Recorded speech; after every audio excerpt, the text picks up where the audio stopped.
আসসালামু আলাইকুম, কেমন আছেন সবাই? আশা করি সকলে ভালো আছেন। আমি ফ্রিল্যান্সার রিয়াজ, এইচটিএমএল ওয়েব ডিজাইনের 18তম পর্বে আপনাদেরকে স্বাগতম।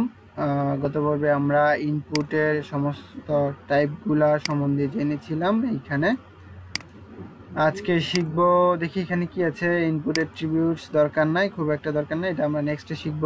তারপরে ইনপুট ফ্রম অ্যাট্রিবিউটস, এটা দরকার নাই। এইচটিএমএল ক্যানভাস দরকার নাই। এইচটিএমএল মিডিয়াটা খুব দরকার।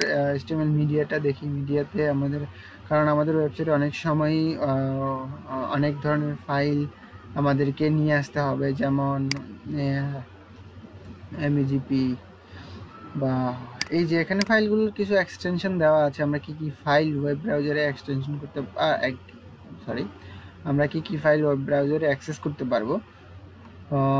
এখানে অনেকগুলো ফরম্যাট আছে, এবিআই, ডাব্লিউএমবি, এমওবি, আরএম, আরএএম, এই সব ধরনের ফরম্যাট, এমপি4, এই ধরনের ফরম্যাটগুলো আছে। এখানে আরও কিছু ফরম্যাট আছে। তো এই ধরনের ফাইলগুলো আমরা, এই ফরম্যাটের ফাইলগুলো আমরা ওয়েব ব্রাউজার থেকে অ্যাক্সেস করতে পারবো।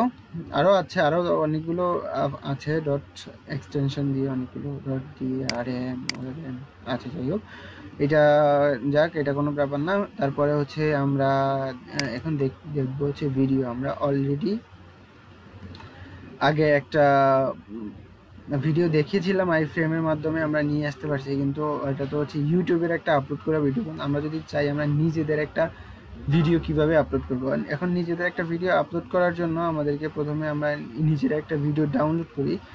সো নিজের একটা ভিডিও ডাউনলোড করার জন্য আমাদেরকে যেতে হবে ফ্রি কোনো একটা ভিডিও ডাউনলোড ফ্রি ভিডিও ডাউনলোডের কোনো একটা ওয়েবসাইটে। সো ফ্রি ভিডিও ডাউনলোড করার জন্য আপনারা যাবেন হচ্ছে vidivo.net। সরি, আমার ফন্টটা বেশ কম আছে তাই। vidivo.net, net। এটা হচ্ছে এমন একটা ওয়েবসাইট যেখানে আপনাকে ফ্রিতে অনেক এক্সাইটিং অনেক কিছু ভিডিও, অনেক ধরনের ভিডিও আপনাকে ওরা গিফট করবে। আপনি চাইলে এগুলো অনেক জায়গায় ব্যবহার করতে পারেন, কোনো রকম ধরনের কপিরাইট হয় না, কারণ এটা ফ্রি স্ট্রোক, কপিরাইট স্ট্রোক কখনই আসবে না। তো এখানে অনেকগুলো ক্যাটাগরিজ আছে, ক্যাটাগরাইজ ভিত্তিক আপনি চাইলে ক্লিক করতে পারেন। সো আমি এই ক্যাটাগরিতে যাই, এইখান থেকে আমি এই ভিডিওটা যদি ডাউনলোড করি, এই যে ফ্রি ডাউনলোড, এখানে একটু ডাউনলোড করি, ডাউনলোডে ক্লিক করি। এটা 17 সেকেন্ড একটা ভিডিও, এখান থেকে ডাউনলোডে ক্লিক করলাম এবং এখানে ফ্রি ডাউনলোড সিলেক্ট করলাম। এই দেখেন ভিডিওটা অলরেডি ডাউনলোড হচ্ছে। আমরা কিছুক্ষণ একটু অপেক্ষা করি। হ্যাঁ, ভিডিওটা আমাদের অলরেডি ডাউনলোড হয়ে গেছে। তো আমরা ভিডিওটি যে ফাইলে আছে সেই ফাইলে চলে যাই। এখানে আছে ডাউনলোড ফাইলে চলে আসে আমাদের। এটাকে আমরা কাট করে আমরা আমাদের ফাইলে নিয়ে যাব, যেখানে আমাদের এইচটিএমএল ফাইলটা আছে।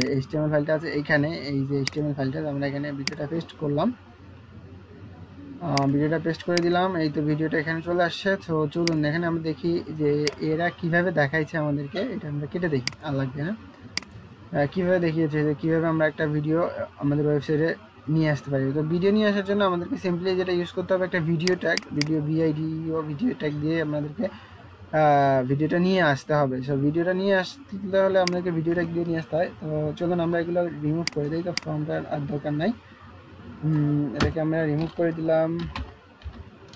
ভিডিও দিয়ে ভিডিও ট্যাগে নিয়ে আসলাম।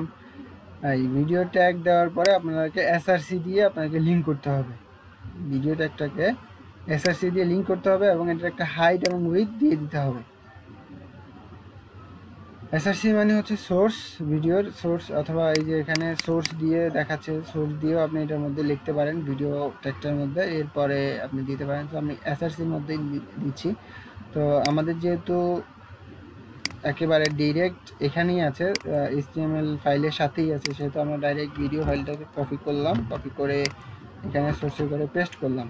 পেস্ট করে দিয়ে কন্ট্রোল-আইস দিয়ে সেভ করলাম। সেভ করার পর আমি পেজটা রিলোড দিয়ে দেখি কি আসে। কিছুই আসে নাই।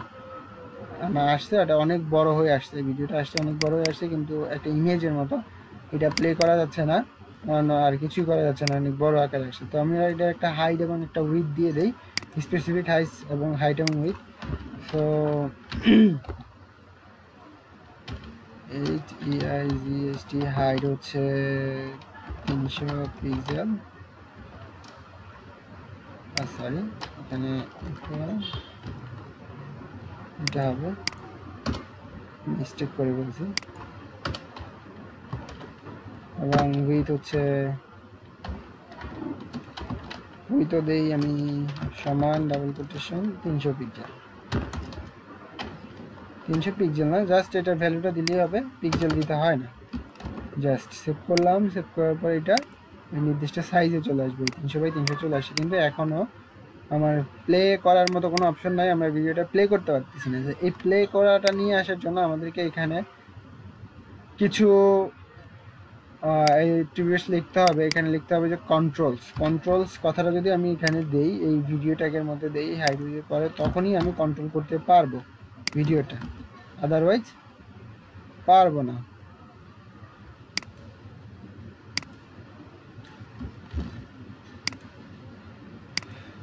রিলোড দেই, রিলোড দেওয়ার পর এখন দেখেন সব কিছু চলে আসছে, play button, sound button, full screen করার মতো, আবার এটা শেয়ার করার মতো সব কিছু চলে আসছে। সো এখানে চাইলে আমি প্লে করতে পারি, আবার এটা সাউন্ড বাড়াইতে পারি, কমাইতে পারি, ইচ অ্যান্ড এভরিথিং সব কিছু কন্ট্রোল করতে পারি।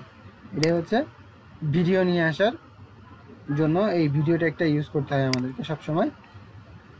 এরপরে আছে এখানে আরও ইম্পর্টেন্ট কিছু আছে, এটাকে আমরা চাইলে ইচ্ছা মতো ডিজাইন করতে পারবো, দরকার নাই, এগুলো আমরা পরে শিখবো যখন ওয়েবসাইট বানাবো। তারপর হচ্ছে অডিও নিয়ে আসার জন্য অডিও ট্যাগ, সেম ভিডিওর মতোই অডিও ট্যাগ, অডিও দিয়ে SRC দিয়ে কন্ট্রোল করতে হয়। এখানে এই ভিডিও ট্যাগে আমি যদি অডিও লিখি UGIO অডিও, এবং এখানে যদি অডিও লিখি UGIO, তাহলেই হবে।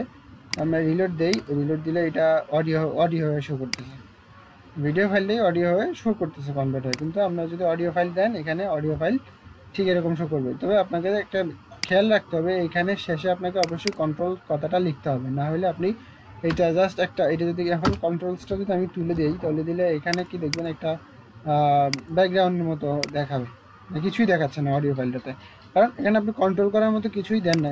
যে কন্ট্রোল যদি না দেন তাহলে আপনার এটা কখনো শো করবে না। সো এই গেল অডিও এবং ভিডিও। তারপরে হচ্ছে ইউটিউবের ভিডিও কীভাবে নিয়ে আসতে হয় আমি দেখিয়েছি আইফ্রেমের মাধ্যমে, বা এটাকে চাইলে আরেকভাবে আনতে পারেন, আইফ্রেমের মাধ্যমে SRC দিয়ে আনতে পারেন, আর কোনো ইয়ে নাই, লিঙ্ক করেও আনতে পারেন এইভাবে। এটা আমি অলরেডি আগে দেখিয়ে ফেলেছি, দ্যাটস আমি এই ভিডিওটি দেখাচ্ছি না। সো আশা করি আমাদের মোটামুটি এই HTML প্রায় শেষের দিকে। এখানে দেখি আর কি আছে ইউটিউবের পরে HTML API এর মধ্যে কি আছে, দরকার নেই। এখানে দেখাচ্ছে যে কোন কোন ব্রাউজারগুলোতে এগুলো কাজ করবে, ওয়েব স্টোর,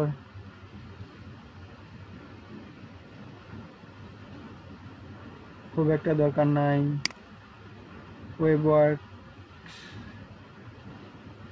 খুব একটা দরকার নাই, এটাও দরকার নেই, এগুলো অনেক অ্যাডভান্স।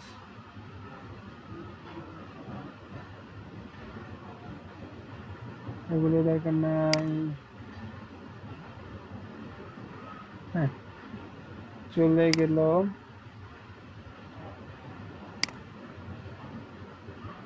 এখানে কোনো কিছু দরকার নেই। তারপরে হচ্ছে HTML রেফারেন্স, HTML কিছু ট্যাগ আছে, ট্যাগ লিস্ট, এই ট্যাগ লিস্টটা একটু দরকার হবে। যেমন আপনার এটা হচ্ছে কমেন্ট, এই যে ডিফারেন্ট কমেন্ট, এটা ডক টাইপ HTML, এ ট্যাগ, বি, এগুলো ছোটো ছোটো জিনিস, এগুলো আর এই যে আমরা যেগুলো বাটন অলরেডি ইউজ করছি যেগুলো, এগুলোই এখান থেকে কিছু দরকার নেই। তবে আপনি এখান থেকে আপনি দেখে নিতে পারেন যে HTML এর কী কী ট্যাগগুলো আছে, অ্যালফাবেটগুলো আছে, কী কী অ্যালফাবেটে এখানে ইউজ হয়, এই হচ্ছে। তারপরে এগুলো আমরা অলরেডি দেখিয়েছি। তো এটা হচ্ছে ক্যাটাগরি, বডিতে মধ্যে কী কী থাকে, 6টা ক্যাটাগরি, ব্রাউজার সাপোর্ট, এখানে কি কোন কোন ব্রাউজারে সাপোর্ট করছে এইসব বিষয়গুলো দরকার নাই আপনাদের, এগুলো অলরেডি আলোচনা করেছি।